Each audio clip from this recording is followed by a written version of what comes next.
Robinson heaving one down the sideline, and he's got Cassidy over the top. Big side, down the sideline. Touchdown. His signature move and his signature performance. Allen, big ball one more time. 58 yards this time. You're listening to the Bruin Bible. This is your host, Will Decker, bringing you UCLA football content all throughout the year for LA Football Network. What is up, and welcome to another edition of the Bruin Bible. Will Decker, your host. Make sure you guys are liking and subscribing the podcast. We are brought to you guys today by our advertisers. Our advertisers are Bell to Bell Fitness, Shea Tor, a realtor out in Arizona, former Bruin alum, and my main man, Howard Chang, a realtor right here in Los Angeles. Let's go through them, guys. Bell to Bell Fitness is a boxing gym on the West Coast used by their FIT acronym, Fight Inspired Training. My main man, Tony Gonzalez, was the boxing coach for UCLA for over 10 years. He has built this gym on the West Side to learn how to boxing, stay in shape, and get you all the essentials you need to become somebody that is obsessed with boxing and fitness. Make sure to check it out. Go into Bell to Bell Fitness and say you heard about it from the Bruin Bible, and you're going to get a free session with Tony Gonzalez. So make sure to check that out. Shea Tor, my main man. Shea Tor is a licensed real estate agent in Arizona and a lifelong Bruin. He's a current Wooden Athletic Fund donor and football season ticket holder. When not selling houses or going to UCLA games, he loves to travel the country, checking out different arenas, ballparks, and stadiums. If you're looking to make the move to Arizona or know someone who is, please reach out to our loyal friend, Mr. Shea Tor. His phone number is 602-487-3975. Once again, his number is 602-487-3975. Make sure to check that out.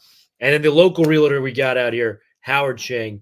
Howard Chang is a local realtor with the Serene team at eXp Realty. Their team has an office right here in Culver City, though they help clients buy and sell homes all over the LA County and the surrounding areas. Howard and his team do a ton of business and are super in tune with the market, knowing winning strategies to give their clients a competitive advantage, have amazing vendor referrals, are a one-stop shop for anything real estate, and just provide a ton of value for their clients. Howard and his partner, Kyle Draper, are UCLA alums and a huge fans of the UCLA football and basketball programs. You will often see them at games, tailgating and networking, and staying involved with the UCLA alumni community. They would love to help any fellow alumni with accomplishing their real estate goals. So if you guys have any real estate needs in the LA area, look no further. Howard is your guy. All right, guys, we're going to go into the episode. What is up, and welcome to the Friday edition of the LA Football Show right here, right now on 1090 ESPN The Mightier.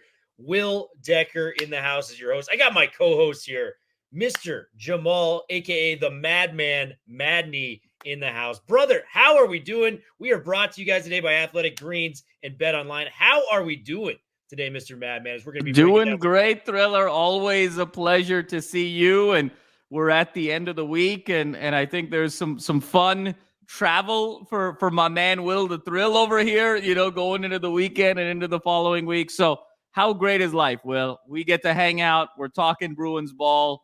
There's some vacations on the horizon. Life doesn't get any better than this. Does not get any better than this. Doesn't get better talking Bruins football with my main man, the Madman to my right. And we kind of came up with a segment. I think we're going to really dive into the positional groups as we go forward. There's been some transfers at different positions. There's been some battles that were going to be interesting throughout the offseason that we're going to be talking about moving forward. And I thought the perfect place to start for you and I would be the wide receiver room.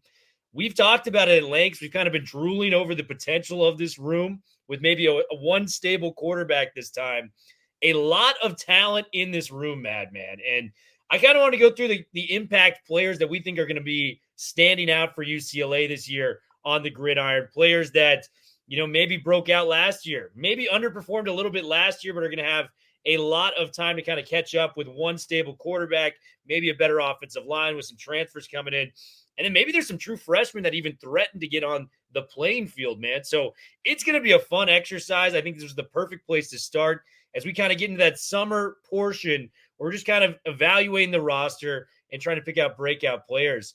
And Madman, I think the perfect wide receiver to start with, Logan Loya. And this was last year was kind of the culmination of a lot of years waiting for him to kind of blow up. Had been a four-star guy coming out of high school. made memorable plays. I mean, the Utah touchdown we've talked about at lengths on this podcast was a 76-yarder to beat the Pac-12 champion Utah Utes 2 years ago in the Rose Bowl. Kind of put it all together this year. 59 catches, 655 yards, and 5 touchdowns. And you got to factor in that was with 3 other quarterbacks kind of coming in and shuffling around. Yes, we had Garbers. We also had Dante Moore, who's now at Oregon. We also had Colin Schlee, who went to Virginia Tech.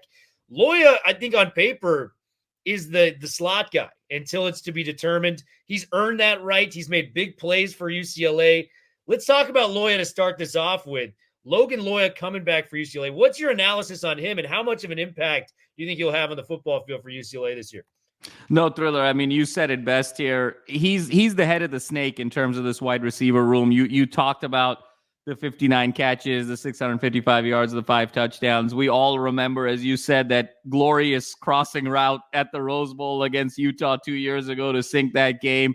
And then, of course, last year, everyone remembers that homecoming game against Dion in Colorado, that one-handed catch that he had on the sideline. That was one of the catches of the year in all of college football. And I think, Will, what's really interesting is he had a little bit of a slower start last year, and then the numbers and the consistency really kind of came together really after that Utah game, last year's Utah game on the road.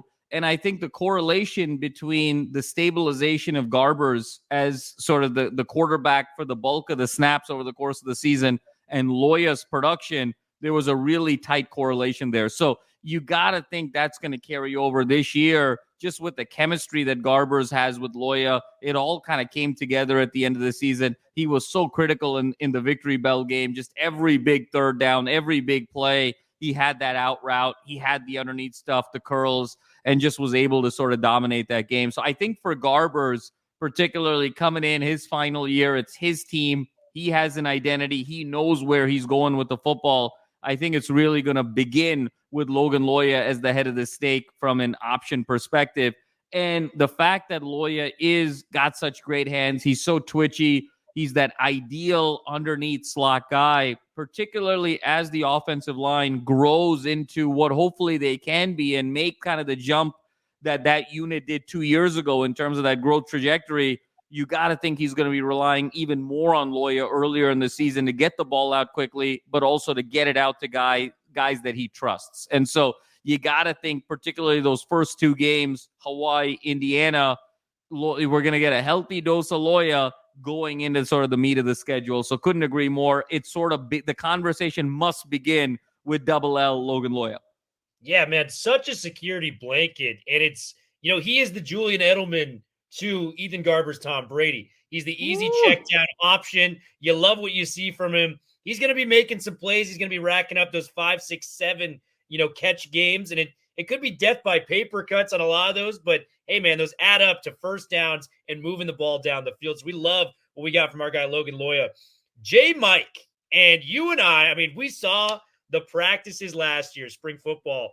And we go, man, this is the most talented wide receiver UCLA has ever had in the program, at least since I've been following it.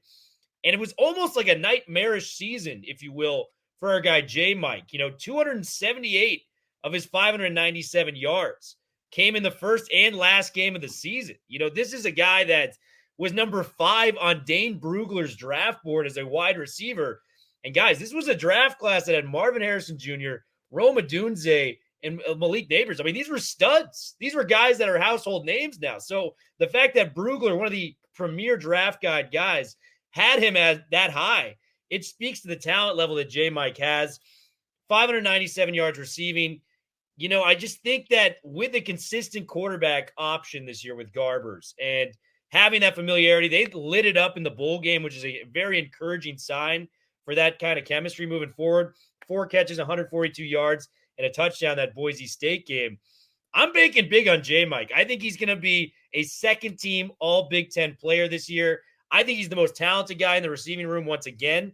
I think he's going to really put a stamp on UCLA in his last year there. He's too good not to do that, Madman. So what do you think about our guy J. Mike in year 2 in a UCLA Bruins uni? Well, you laid it out so well.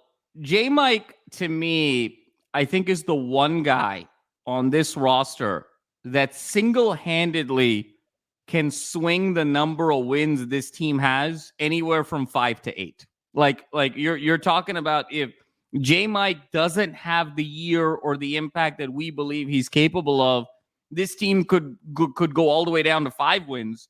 And if he's sort of the guy that we think he can be and really propel the rest of that unit, this team can go all the way to 8 wins. I mean, he single-handedly, I think, is the only guy outside of Ethan Garbers, your quarterback, that from a positional standpoint can swing the season by 3 games. I mean, that's the type of ceiling this guy has. Will, you said it best. To me, the best pure wide receiver prospect, athlete in terms of tool set since J.J. Stokes 30 years ago.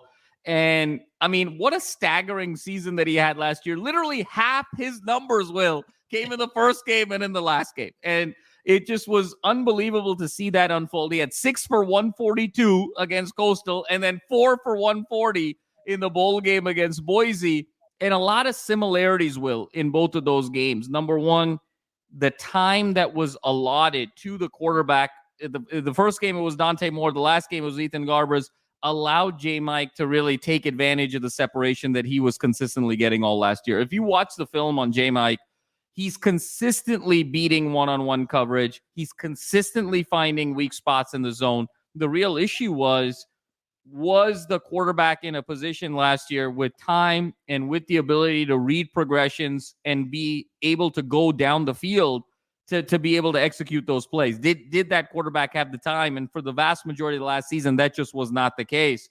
And I think the key to J. Michael Sturdivant's success is going to be A, the running game, and then B, the short passing game that then sets up being able to take deeper shots. And if you saw in both of those games, the opener as well as the bowl game, UCLA was able to run the ball effectively. They were able to have time of possession, and they were able to have short passing game. That first game against Coastal, they weren't executing in the red zone, but it was a lot of methodical drives. In that Boise State game, after halftime, it was sort of a sequence of offensive success in a very methodical way that then opened up for J. Mike. So J. Mike is sort of that ultimate derivative weapon where you need the running game, you need the pass blocking to take place, you need the short passing game to exist, and then you can really exploit it. And then there's that domino effect where when J. Mike is going, it just opens up the field for everyone else. And certainly some of the guys that we're going to be talking about next are going to be the beneficiaries of a defense having to lean in one direction or cheat in one direction to J. Michael Sturdivant. So he's the most provocative player on this roster. He can swing the season any number of ways, but in a lot of ways also, Will, he's the most dependent player. So that's what's going to be so fascinating. Can the pieces around him be in a situation for success for him to really exploit? And I think the X factor in all of this, Will, and I'll close with this, is Eric Bieniemy. I think Bieniemy's ability to understand pro matchups, understand how do I get my best playmakers the ball. That's ultimately the job of an offensive coordinator in the NFL. I think that lens and that mindset with Bieniemy, I think, is going to be critical this year. And in phases last season when J. Mike kind of had the ball out of his hands, I think those are going to be fewer and further between because Bieniemy is really going to make an emphasis of how do I get him the ball, whether it's jet sweeps, whether it's reverses, whether it's bubble screens, just get him some lather to then get going. So really excited to see what J. Mike brings to the table this year. Yeah, man. I feel like in both of those games, he kind of blew up against Boise State and, the opening game against Coastal Carolina. Most of those numbers came in the second half, which kind of gives me optimism. If you remember last year, the Stanford wide receiver, Elik Ayomanor, went off against Colorado. I see a very similar trajectory for him in some of these games because there's times where he is just so physical, so fast, where he gets out of his break so quickly that I think a lot of secondary players are just going to struggle covering this guy one-on-one and in different situations. And, for those numbers that he put up so quickly in those games, there's going to be some games where I think he can go for 200 plus. If he gets hot early in the first half, and these are closer games than we expect, watch out for J. Mike to maybe touch some individual records this year in terms of individual receiving yards in a game and maybe in for a season. So J. Mike, absolute stud, man. I'm really excited to see what he brings to the table. We got to talk about it, man. This is your breakout player coming for UCLA, Mr. Rico Flores. And what he did last year, He was a true freshman at Notre Dame's campus. Not only is this a good transfer, because you have 3 years of potential eligibility left, this guy put up some numbers as a true freshman, 27 catches, 329 yards, and a touchdown. I did some, research on what some of our players did, in their true freshman year. J-Mike didn't even see the field as a freshman. Logan Loya, 1 catch for 5 yards. So when you add that up, 27 catches for 329 yards and a touchdown, that's pretty damn good. And when you add that up, I looked into the Notre Dame's roster. The only guy that had more catches than him on the football team last year was a tight end named Mitchell Evans. So in terms of receivers, he was Sam Hartman's favorite target as a true freshman day one out there. He had offers from Ohio State. He had offers from Georgia. And when we saw him, Madman, I got the same feeling I got when I saw J-Mike a year prior. This guy's a future pro. He's built like a future pro. And how he works on the field really pays dividends to where he's going to go in the future. What do we think about our guy Rico Flores? Because I am blown away that he's coming to UCLA and, adding to this talented receiving room. Yeah, Will, I mean, this is the guy that I've been sort of salivating over from day one, just the sense that I get of him really breaking out this year. And I think statistically, to me, we've talked about kind of the J-Mike barometer as sort of the X factor. I think statistically, though, Flores, over a 13, 14 game season, is going to have the second best numbers on this team from a receptions and a yard standpoint after Logan Loya, because I think just his ability to do so many different things, he's a guy that you can use in sort of that Loya role underneath. He is just a phenomenal route runner. I think his route tree, Will, is probably the most complex route tree you can have with any UCLA wide receiver this year. Reminds me a lot of Calvin Ridley, reminds me of really professional route runners. It reminds me a little bit in terms of his ability to sort of separate and be crisp with his routes, a lot like Jordan Addison, and so he has that ability and also that sort of low center of gravity to be able to sort of get open in any type of situation. And we saw that, Will, over and over again, not only in spring practice, but in the spring showcase. I mean, he had guys on skates. He was just consistently getting open at will. And when you sort of combine the big game experience that he had last year at Notre Dame, look, Sam Hartman is an NFL prospect, a guy that's, going to threaten to sort of make an NFL roster, have a 5, 6, 7 year type of career in the NFL. For him as a true freshman to be the number one outside target for a guy like Sam Hartman and at a program like Notre Dame absolutely speaks volumes. So A, it's his route tree. B, the body type of him being able to be powerful, but also be able to be quick. That opens up all levels of the defense. And then C, his pedigree and his big game experience as a true freshman is just going to sort of carry over. And so I think he's going to be the perfect complement to Logan Loya on the other side of the field.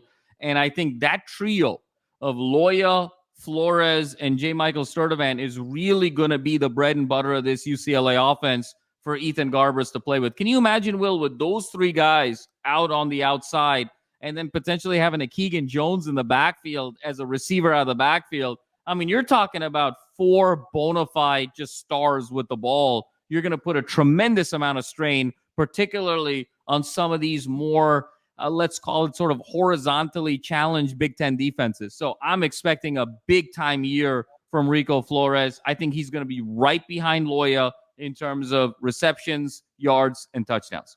Yeah, we're not even including Maliki Matavau in that situation, too. Exactly. We're going to get to on the next episode, so stay tuned for that, guys. So just an explosive player to add to an explosive offense. And my favorite thing with him, you mentioned the route tree. He has the route tree and the pedigree to play in the inside and the outside. Correct. Necessary. So my favorite things with offensive linemen when they go to the NFL draft, it's, hey, man, you may be a tackle in college. Can you play guard on the inside? Can you give me versatility? Rico Flores has that in spades at the wide receiver position. A lot to look forward to there. We're going to wrap up with kind of these guys.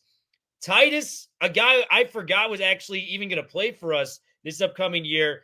His dad stopped us at the spring showcase. What a phenomenal dude. Shout out to TMA's Pops. Wonderful guy. Quasi Gilmer, the true freshman, very explosive, 4-star wide receiver offered by Oklahoma, Notre Dame, and Washington. I know we loved what we saw from him in spring ball. Looks very, kind of the wide receiver that's going to stretch the field of the future for UCLA there. Braden Pagan, we've talked about for years, man. It's a health issue for me with him. if he's healthy, he has moments where you go, this guy could break every record at UCLA possible if he wants to.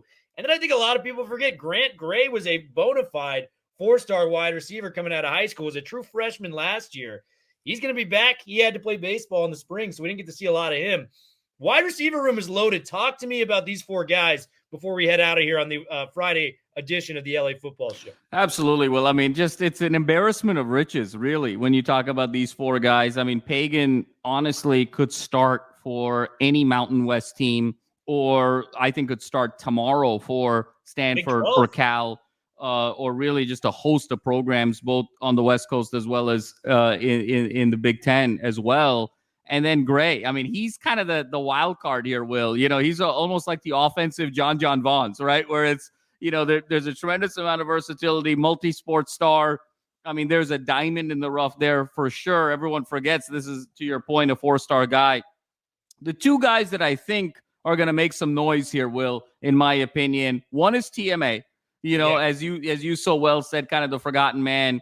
And then the other one is Gilmer to me. And I think TMA is going to be one of those guys where the numbers might not jump off the page, just given sort of who else is sort of on this roster. But TMA is going to win UCLA a game this year. There's going to be a game, whether it's early, whether it's late, that TMA is going to have a series of drives or a quarter where his collection of catches is going to win a ball game for UCLA. And I think similarly, Gilmer, I think, is going to have one game where, because he's still young, he's sort of breaking in with this deep group where he's just going to blow up. I mean, think Cam Brown home against Fresno State a couple of years ago. Think a little bit of some of these big time games. I mean, we talked about kind of the J-Mike games. Some of these games where some of these guys really blew up for a game and really kind of changed the trajectory of how we think about them. Gilmer is going to have one of those games, and it could very well be early. I mean, it could very well be Hawaii or Indiana, as in addition to Loya, Garbers tries to sort of pepper the ball around to see who really is his pecking order going into the meat of the season. So I think TMA, given his just moxie, his hands, his ability to get open, his toughness, and just an incredible amount of character, Will, the fact that he wants to stay, he wants to finish, dealing with all of the competition that he will, he is going to be an emotional leader in this locker room for this wide receiver group. His value is going to be significant from an intangibles perspective over the course of the season. And I think there's going to be a game in the 4th quarter this year that TMA, we're going to look back and say, he won UCLA that ball game. And then similarly, I think Gilmer is going to have one performance this year, whether it's early, whether it's late, where you're going to say, holy cow, we're watching Freddie Mitchell 2.0 in terms of the explosiveness, the deep playability, and just the offensive creativity. And it's going to be a tremendous gateway into 2025, because I think we see a world here where Quasi Gilmer could very well be wide receiver 1 in 2025. Yeah, I think it's a very realistic option. And Quasi, we saw it with him, the athleticism, the explosiveness. This guy the word comes to me is advanced. He is advanced for a guy that enrolled early. He looks like he's going to be a player. I'll say this too. There was not a wide receiver that was more open in spring football than TMA. The separation he created, which is the number one thing you need as a wideout, TMA had that at the highest level. So he's very slippery. He runs great routes. He just makes plays. He's underrated. He is going to be a guy that I think you're right. He's going to win us a game, maybe even 2 or 3, if we're being honest, down the line with what he can bring to the table.